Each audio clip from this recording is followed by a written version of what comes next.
G'day taxpayers. While all eyes are rightly on the federal election campaign that's kicked off last Friday, we do have an RBA board meeting tomorrow, or the announcement is at 2:30 Sydney time tomorrow afternoon, and whether they cut rates or leave them the same. Now, on plain old-fashioned good old analysis of the economy where it is, you'd have to say that a rate cut would be a near certainty. We had confirmation that inflation's below the midpoint of the target range in headline terms, and it's been below 3% for 7 straight months. The trimmed mean inflation rate came in at 2.7%, so barring a rounding error, it's basically within the target and has been for 3 straight months. And given the momentum on the economy more broadly, there's next to no chance that inflation will do anything but go sideways at worst, fall further probably, and that means that the rate cut on the inflation grounds alone should be delivered. We also had the most recent labour market numbers, minus 53,000 for employment, and while there's quirks in the number, there always are, there always will be.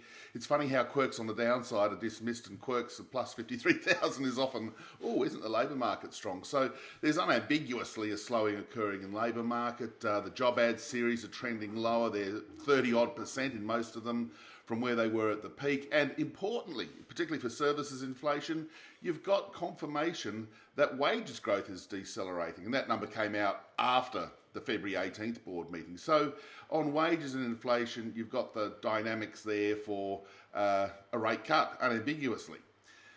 The other news on the economy, economic growth, has been muddling along. It's okay. Look, the economy is starting to get a little bit of steam. It's starting to turn a little stronger, but in absolute terms, it is not strong. It's just coming from what was a weak and troubling period in 2024. Growth's picked up a little bit. Retail sales are a bit iffy. You know, house prices have edged up a bit. Building approvals are one shining light in the economy. They're trending higher.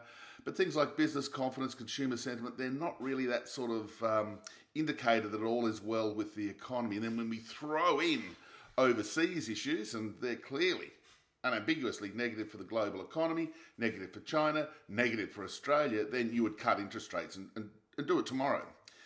The other thing to recall in all of this is that the current level of the cash rate, 4.10%, is, in the words of the RBA, restrictive.